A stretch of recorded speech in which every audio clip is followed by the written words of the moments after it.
is permissible for the lady to put a bit of salt in the food and make the food and also taste it. It won't break her fast.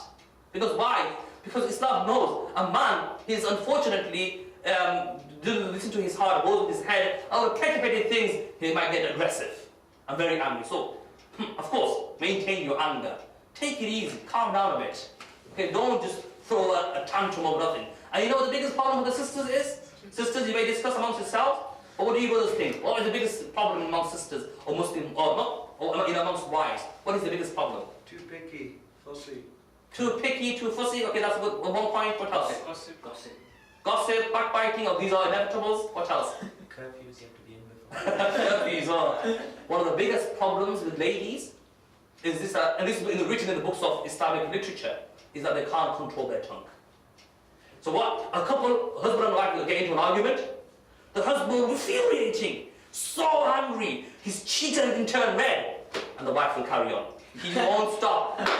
And make him more angry and angry, and he just won't understand. She carry on talking, carry on talking, carry on talking. And what does that happen? It infuriates him.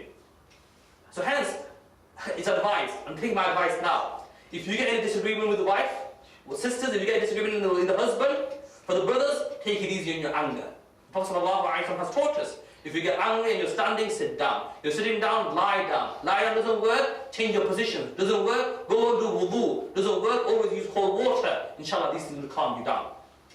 Sisters, you get into an argument with the husband, of course, put your view forward, but don't go around, arguing and control that tongue of yours. But as I say, on that principle, don't argue about petty things. Don't argue about petty things. If the wife asks you for a tenner, and you say, I gave you a tenner yesterday, and you want another tenner, just give it. Don't be nasty, just give it. Of course, if you can't afford it, it's a different thing. But don't make a big deal out of it. Now what happens in many arguments, many situations, that they are always blown out of proportion. Even petty things. A petty thing, they are blown out of proportion. So the husband will say over a petty thing, I remember, and he'll give her a whole list. This is what you've done, this is what you've done, I didn't say anything. You did this, I didn't say anything. You did this, I didn't say anything.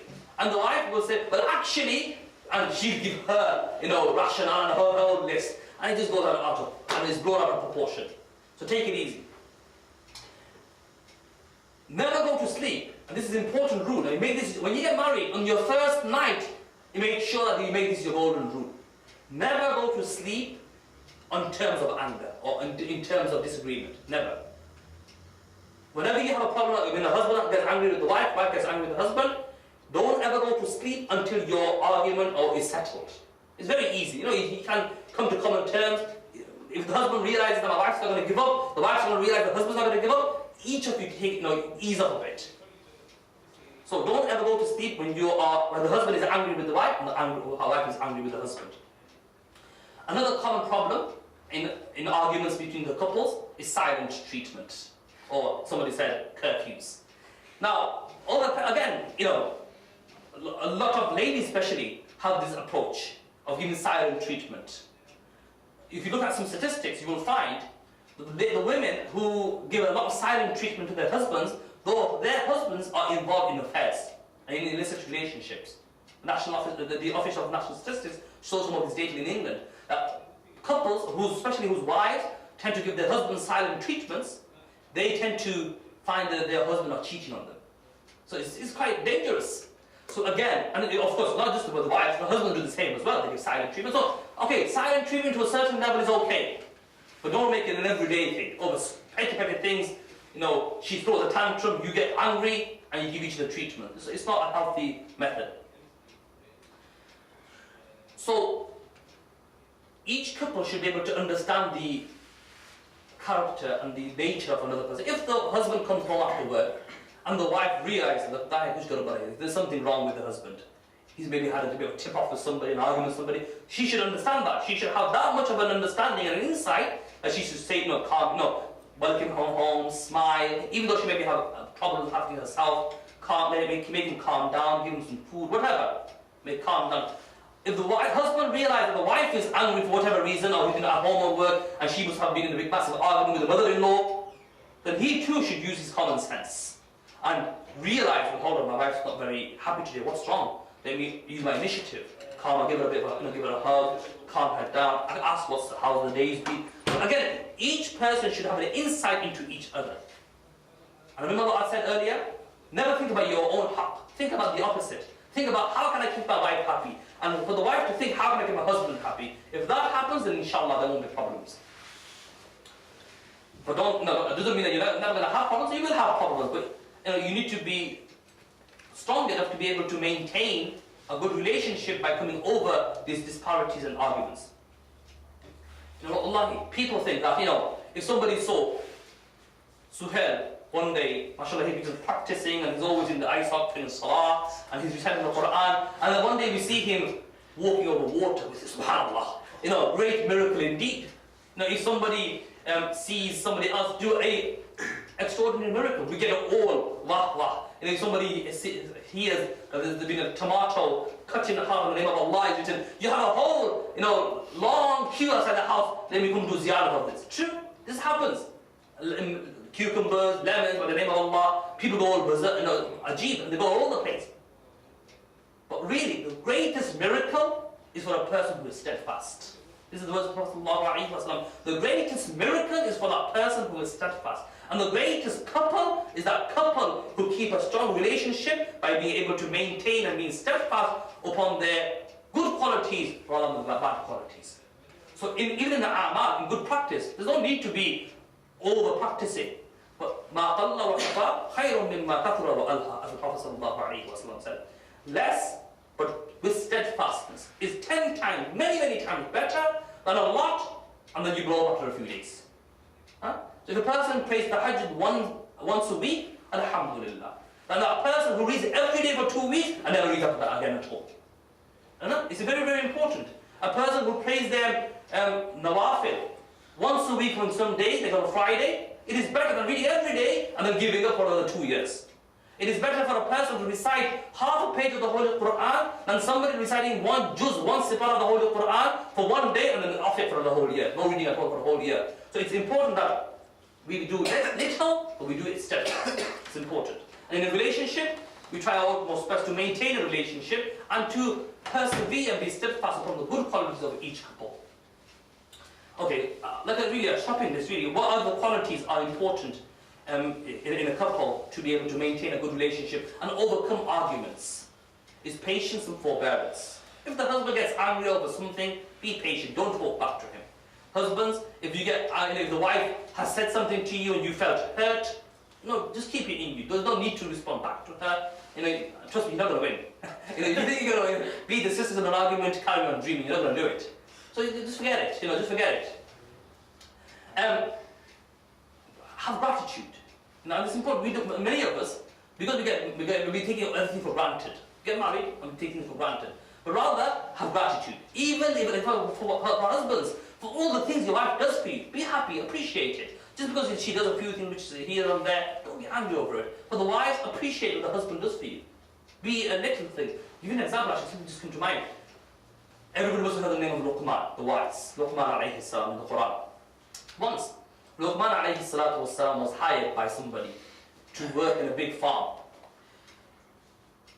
And this person would look after Luqman alayhi salam. Luqman alayhi salam was a very wise person. One day what had happened was, this person, the landlord, said to Luqman alayhi salam, today after you finish your day's duty, come, I've got something for you. And every other day he would give Luqman alayhi salam a treat here and there. So when Luqman alayhi salam went up to the person, the landlord, and he gave him a cucumber. What he done was, he got the cucumber and he split it in half. He gave one piece to Luqman alayhi salam, and this is a model for all of us. He gave one piece to Luqman alayhi salam, and he kept one piece for himself.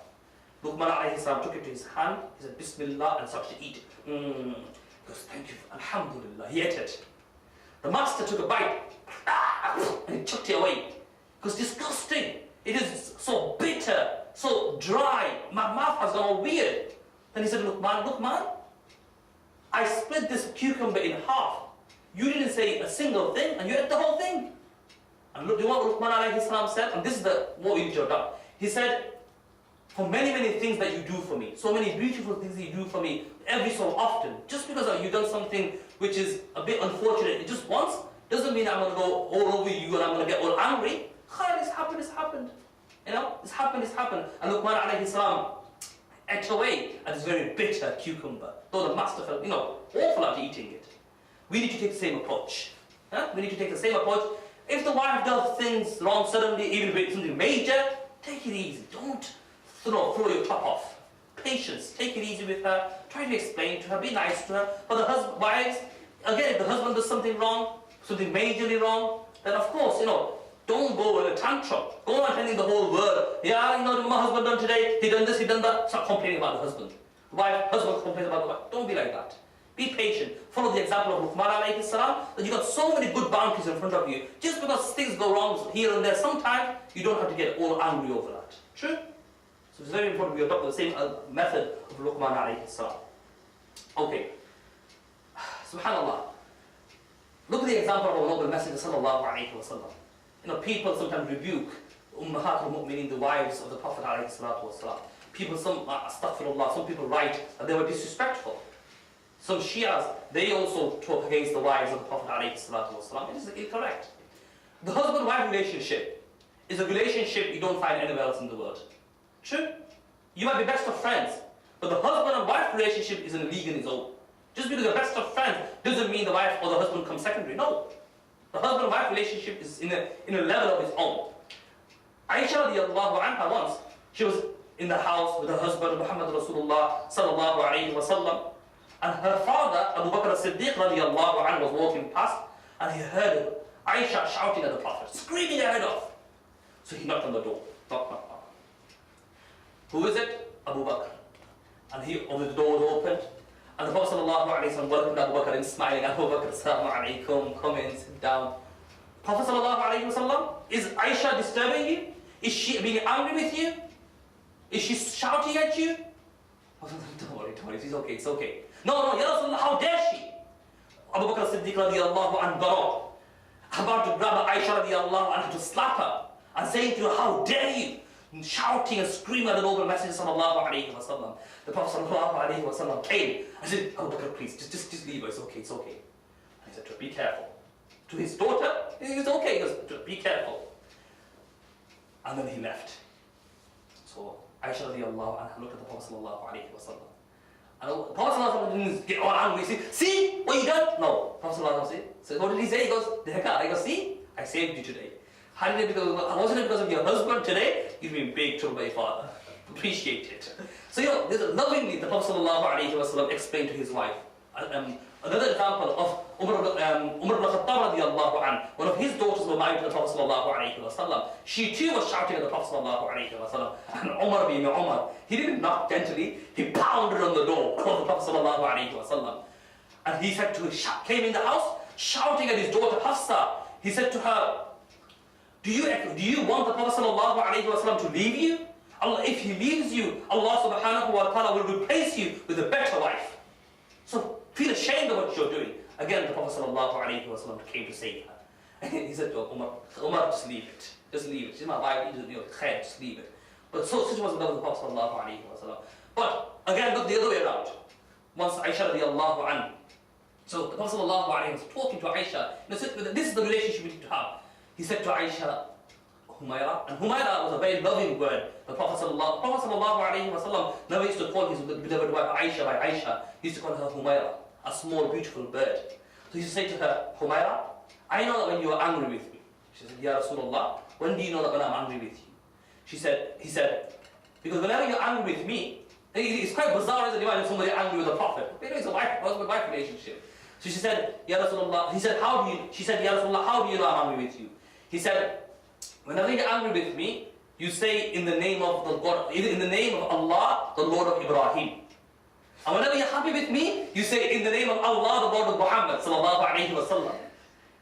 Subhanallah. And he said, so on the day, whenever you leave my name out and you take the name of Ibrahim, I know that day you're angry with me. And what was the response of Aisha radiallahu anha? If it was our wives, sisters, if it was our husbands, what would we live with it? So live with it. But no, subhanAllah, what was the response of Aisha radiallahu anha? Was the most beloved wife of the Prophet sallallahu alayhi wa sallam. He said to him, beloved husband, my noble Prophet sallallahu alayhi wa sallam, I may be angry with you, I might not take your name by tongue, but by Allah, I never omit your name by my heart. It's always in my heart. So I might miss it out by tongue, but your name is always delving in my heart. Such was the love of the Prophet sallallahu alaihi wasallam. Aisha radiallahu anha, it's rare nowadays to find a wife talking and praising the husband in front of other people. Aisha radiallahu anha would sit around and she would say, what beauty have the people of Yusuf seen? What she would say? Because remember, Yusuf alayhi salam was the most beautiful person in this world. And she would say, what love and what beauty have the people of Yusuf seen? Had they seen my beloved, i.e. the Prophet sallallahu alayhi wa sallam, had they seen my beloved husband, they wouldn't cut their hands, they would cut their hearts.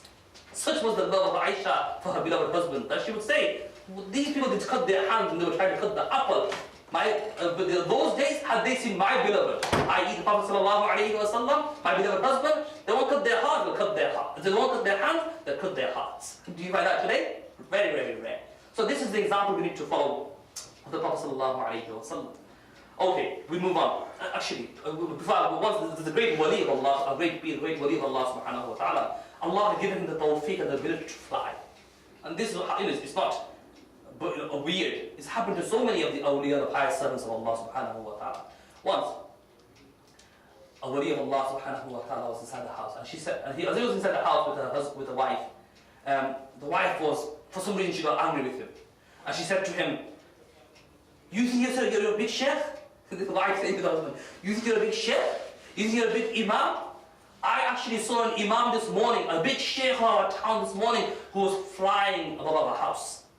And then he said, oh, did you? Because obviously it was him. Because, so did you? What did you see? Because that's what you call the wali of Allah, the friend of Allah. That's what you call a sheikh. He was actually flying above our house. He said, well, actually that was me. You? Oh, no wonder you're flying a bit bent. So, as I say, the husband and wife relationship is a very, very personal one. And it's not something which a person can really understand unless they're in that relationship. Okay, what to do if I'm quickly, inshallah, I'm going to finish in the next 10 minutes or so. I'll show you the last circle. What to do if a disagreement is not resolvable? It's not always hunky-dory, is it? It's not always happily ever after. So how do you resolve? I know guys, the room's getting nice and smelling of food, of aroma type of food now. A few minutes inshallah we'll be finished. But this is important. Importance of what to do and how to resolve disagreements and what is the procedure of talaq.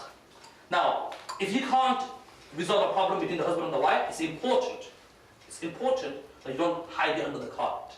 You've got a problem, sit with both of you. And everybody's fast asleep in the house, the kids are sleeping.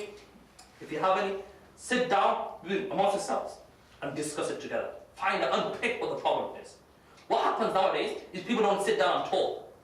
Husband hides it under the carpet, wife goes, let's not talk about it, and the problem just grows in them, and finally it becomes problematic, leading to domestic violence. Honor killings, murder, of course, because they keep on hiding it within them. So Islamic teachings has taught us that if there's a problem, discuss it amongst yourselves. If that doesn't work, you've tried everything, you've sat twice, 3, 4 times, and it's not working, then bring arbiters from the family. So bring maybe somebody from the husband's side and somebody from the wife's side to come and to be judges in your disagreement. How do you come about it? How do you make it easy? If it's resolvable, alhamdulillah. If it's not resolvable, what do you do? Do you immediately apply the talaq? No. The ulama mentioned that if the husband and wife are not getting along, it is advisable that you should have time out. You should have time out. And what is that? That the wife goes home to her mom's house. You're not separating, just for about 3 weeks. Just ease up. The husband's right in front of her face all the time. She's always in front of the face of the husband. So maybe have some time off. And that's not just when you have an argument. Even when you're in a happy relationship, it's advised that maybe once every 2-3 months, the wife should go home. And in other words, you should separate. So if you're living with the husband, or you're living in your own house, the husband should spend time away from the wife for about a few days. 1 week, 2 weeks maximum.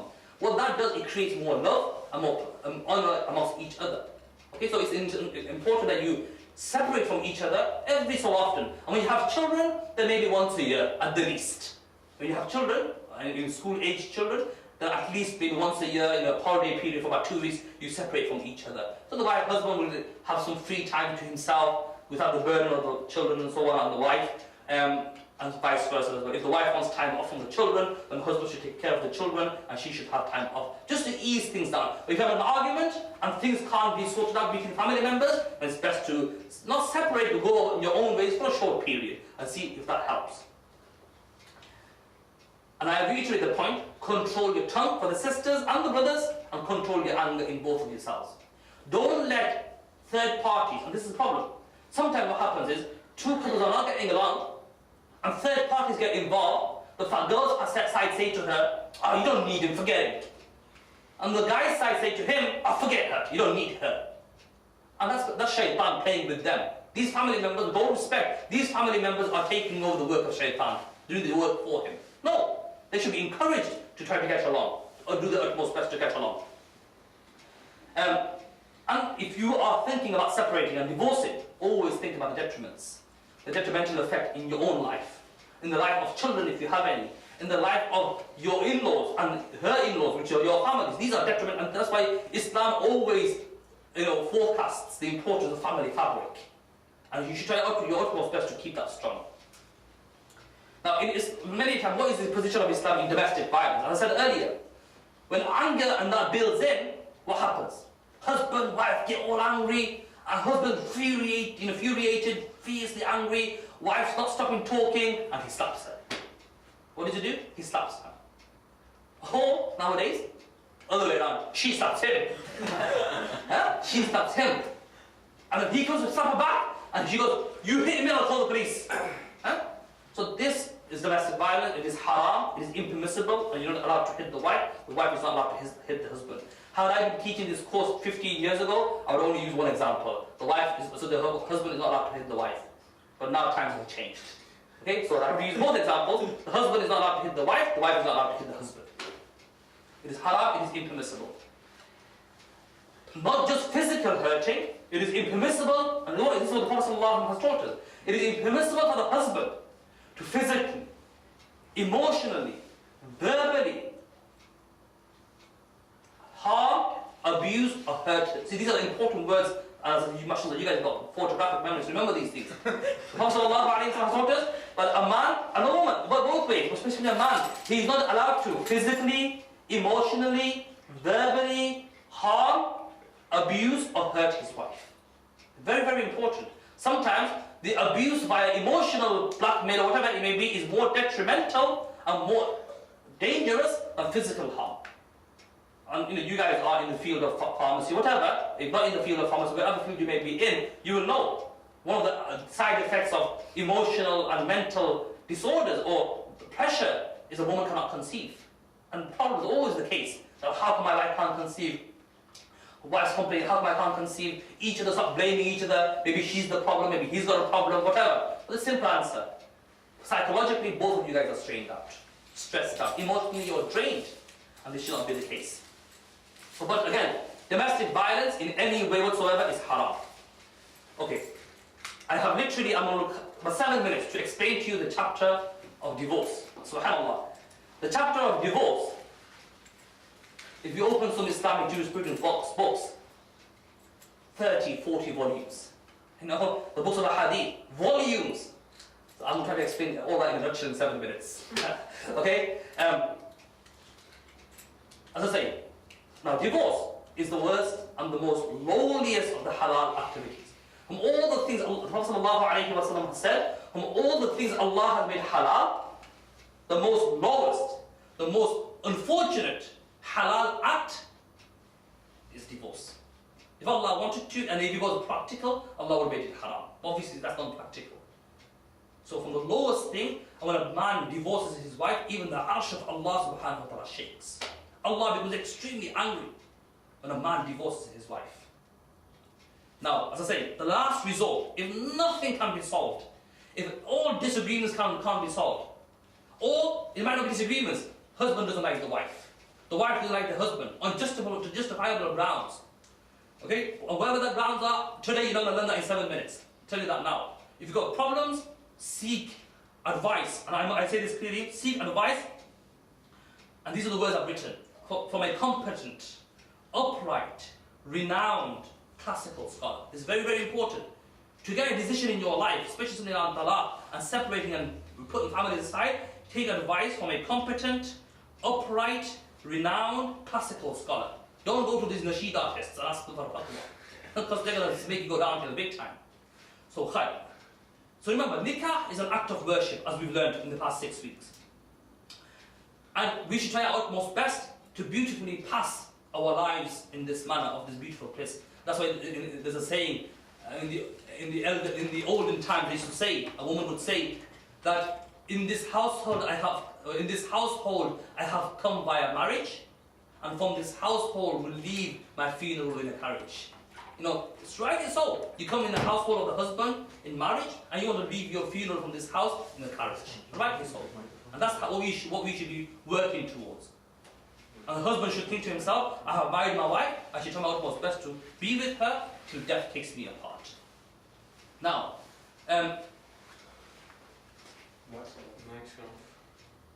slap the big black box, please.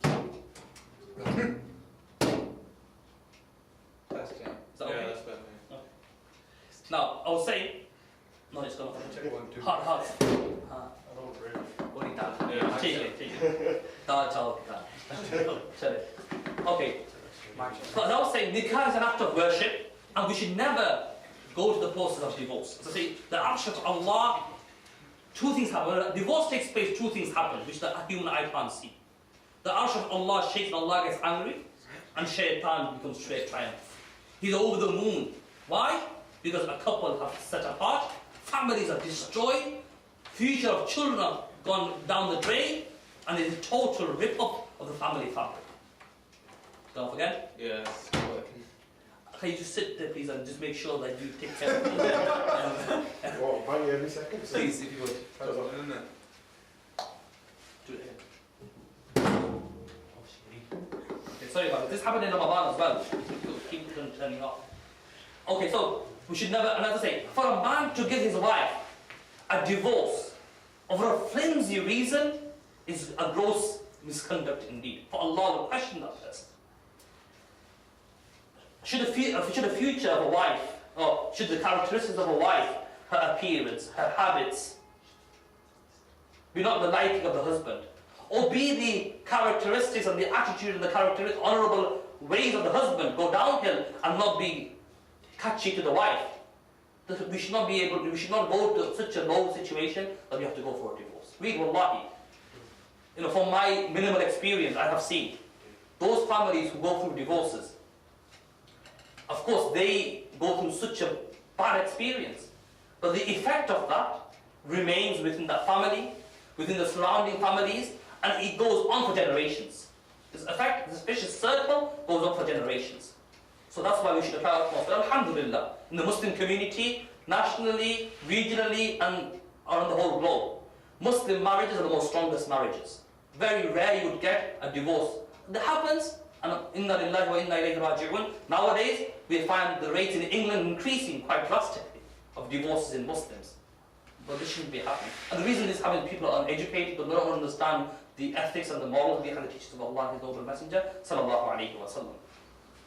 And Allah subhanahu wa ta'ala says in the Quran, in Surah An-Nisa, deal with women correctly and with kindness. And if then you dislike them, then it is possible that you like something, it is possible that you will like something that Allah has put in her in abundance and in good. So you know, if a husband doesn't like something in the wife, a certain thing, then I'm sure there's 10 things to replace that certain thing. If the wife doesn't like something in the husband, then I'm sure there's 10 other things to replace that one bad thing of the husband. You know, people, Allahu Akbar, you know, I don't want to give so many examples of petty things. Something which is not even in the control of the sisters, and something that is not even in the control of the brothers at times, become the reason of why people want to have a divorce. But khair.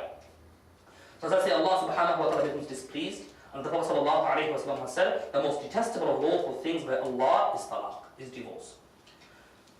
Now, when a person is not getting along with their wives, and the wives not getting along with their husbands, what is the way to at least try to hold on to that relationship? At least for the sake of, this is what people say, at least for the sake of the children. If a person is not getting along, think to yourself that this is an atonement. It's a replacement for my sins. All the sins that I have done, because her giving me so much of a headache, or for her that he's giving me so much of a headache, think to yourself, let me somehow try to hold on to this relationship. Let me try to make it work. Inshallah, if I go through any difficulty, Allah will reward me well. And inshallah, things will work out if you try your best. Now, I want to give you a quick explanation of how talaq is done. Now, I mentioned earlier, please, and I don't want to mention this, but there are sometimes like Zakir Naik. I have utmost respect with Dr. Zakir Naik, but I have some reservation against him as well. And one of my reservations is that when he steps into the principles and the laws regarding Islamic Sharia and law. Now, recently, Dr. Zakir Naik, and don't get me wrong, with Dr. Zakir Naik, he's excellent when it comes to comparative religions. I don't think nobody can beat him, or nobody in the public eye can beat him. But when it comes to the rules of Islamic Sharia law, unfortunately, he has made great mistakes. Major mistakes. So many mistakes which ulama have written fatwa for often. The University of Medina, many places have written fatwa against Dr. Zakir Naik in some of his perspectives. And one of his perspectives, not Zakir but others as well, is when it comes to the masail of talaq. And that's why I said to you earlier, when you have issues in your marriage or in principles of life, go to a competent, upright, renowned classical scholar who you should at least try to have some connection with. Don't go to any Tom, Dick and Harry. Nowadays, Islamic scholarship has become very cheap. True. A person is a nasheed artist, next thing you know, BBC has called him to give his verdict on Islam and terrorism, and what does the Quran and the Hadith say about it? What is a person, a Muslim athlete, a female athlete, who is, with all respect, is wearing the bikini when it comes to swimming exercises. She is called to give her fatwa against, what does Islam say on the principles of the niqab? Subhanallah. It's not clear. It's okay. That same woman is called to give the fatwa with the hijab. How can somebody do? And that's what I say, nowadays, you guys know more than I do. In your education field, can you use Wikipedia for reference? No. The lecturer will get your project or chuck you out the window and say, well, what the hell is this? Not just that, or worse case, you have to turn it in now, isn't it? It is all, you have to turn it in. Don't think that Islamic literature and Islamic works haven't gone through the same system. For the past 1400 years, and no wonder Islam is the most fastest growing religion in the world. Why? Because it's gone through all of these procedures. And not just that, it is enlightened through the teachings of Allah, His noble Messenger sallallahu alaihi wasallam.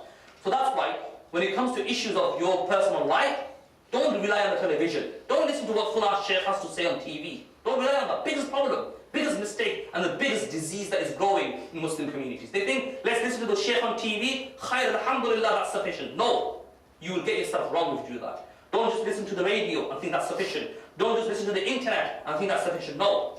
That's why I always recommend, I always say, it's okay, I always say, try to build a relationship with a pious scholar. Inshallah, if you do that, it's a benefit for yourself and it's a benefit for everybody around you as well. It's okay. Now, coming back to my point, and I'll explain to you where Zakir Naik goes wrong. And this one, people always quote Zakir Naik when it comes to this one certain aspect of talaq, which I'll come to. But as I say to you, with all respect to Dr. Zakir Naik, but he has made major mistakes when it comes to Islamic jurisprudence and Islamic fiqh. Okay? Sorry about this, Shafiq. Okay, so what is the person? Let me quickly go into Islam. Says Islam has given the responsibility of talaq upon the man. So it is the man who issues the talaq. He says to the wife in clear words. He says to the wife in clear words that I divorce you. Okay, or in whatever language. It doesn't have to be in Arabic. Some people say, well, I didn't divorce my wife in Arabic. I didn't say talaq. No, there's no need for that. In any language, Chinese, Indian, Pakistani, Bengali, whatever language.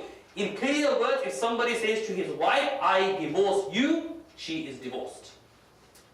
If a wife does not like the husband, and there's another thing, don't think that it's only the man who can give the divorce. If the wife does not like the husband for whatever reason,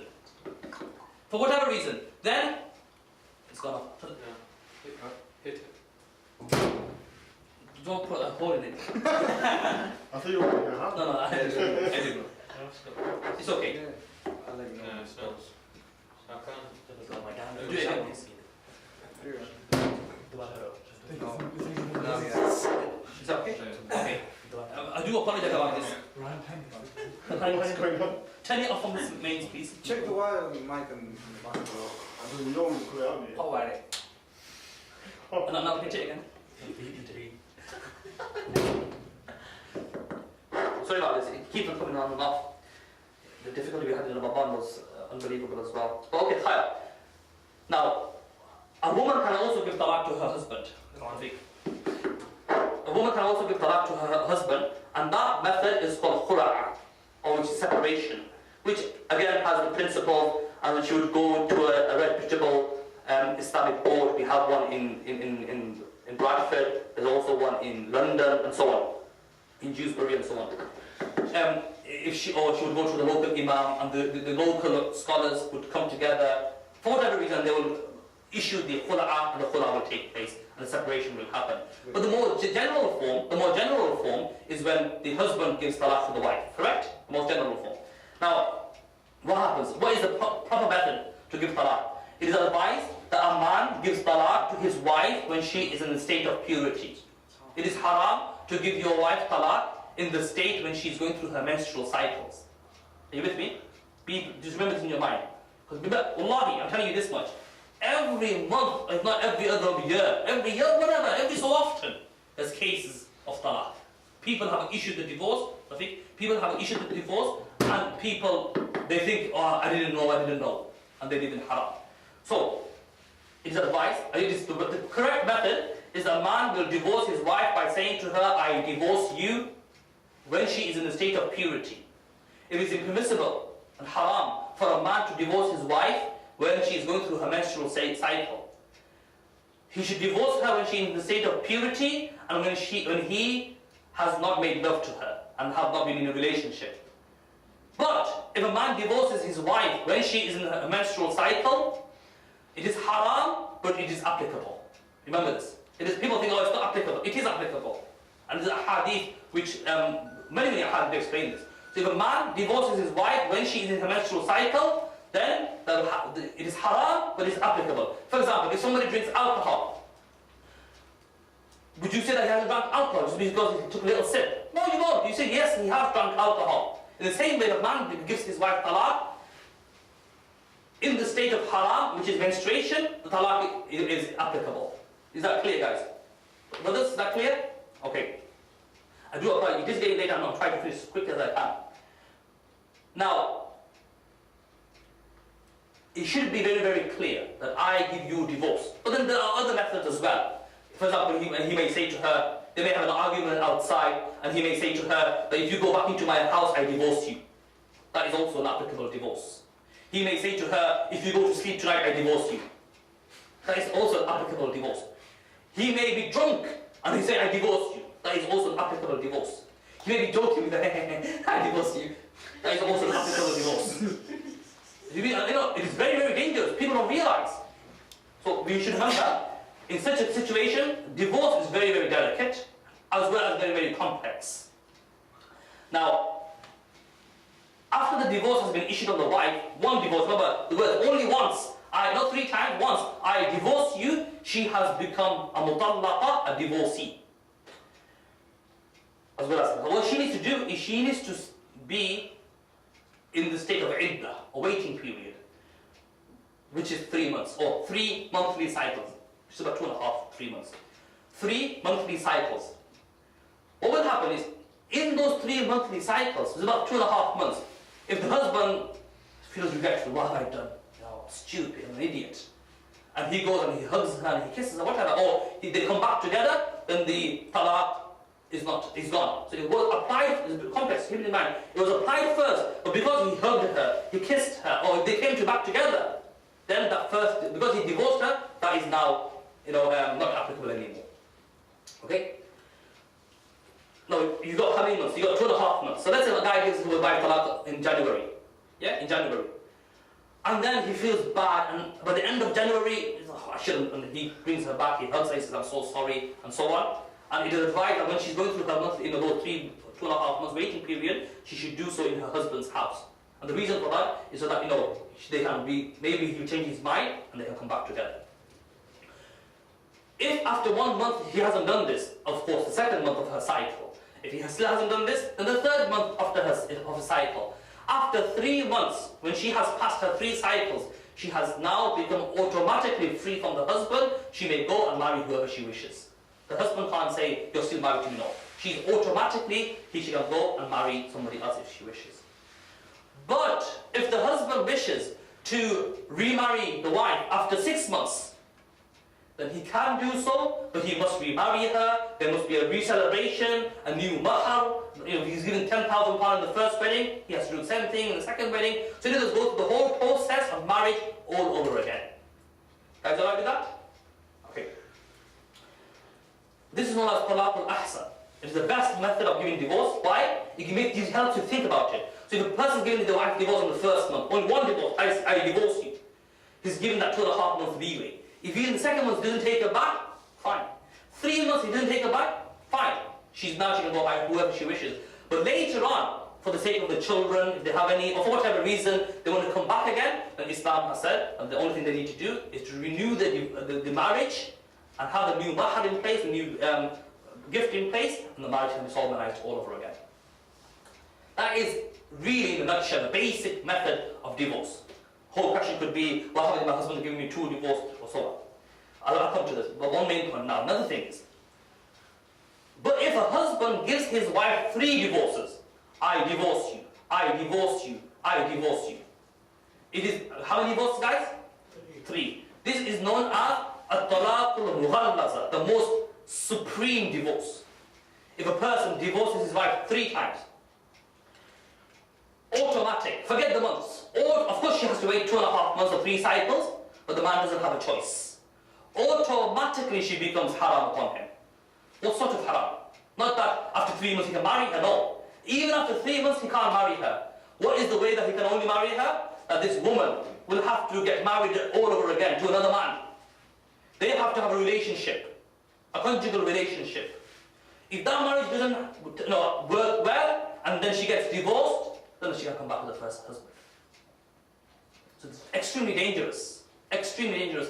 This is the opinion of the Sahaba radiallahu anhum. This is the opinion of the Prophet sallallahu alayhi wa sallam. 1400 years of Islamic theology, Islamic fiqh, has taught us that this is the method. That not just that, the fiqh of is derived from the Quran and the Hadith. The entire Muslim civilization for the past 1400 years have applied this law. But nowadays, you get individuals like Zakir Naik who say that by 3 divorces, it only means 1 divorce. It is not the case. So Zakir Naik says that if a man gives his wife 3 divorces, I divorce you, I divorce you, I divorce you, this means there's only 1 divorce. It is wrong, and if a person listens to Zakir Naik, he'll be in great sin, and on the day of judgment, Allah will punish that person for committing zina. Allah will punish that person for committing zina. Now, you may think, well, for me to say something like this, or what Zakir Naik has said is dangerous. It's the haqq, it's the truth. Actually, the ulama from the subcontinent have written against Zakir Naik, who has said, see, Zakir Naik, he is very logical. But the thing is, we know very clearly, this is the belief of the Ahlul Sunnah wal Jama'ah, that Islam is not a religion of logic. It's a religion which has been sent down by Allah and His noble Messenger, sallallahu alayhi wa sallam. It's not a religion of logic. When it comes to comparison, religion and so on, you can give logic, make people understand. But how do you can't give logic in every perspective. How do you give logic about where Allah is? How do you make an atheist understand? Okay, you can give them an understanding, but you can't say, oh, well, Muslims just believe in Allah because some of them don't believe in, they don't see Him, but they still believe in Him. Zakir Naik gives logic. But there are rules in Sharia, just because logic tells us something than what the Quran and Hadith tell us, doesn't mean we follow logic. The Salah of Taraweeh, there's a difference of opinion, if it's 8 rakats or 20 rakats. According to Zakir Naik, there is no rakats. It's unlimited. It's an unlimited contract from both.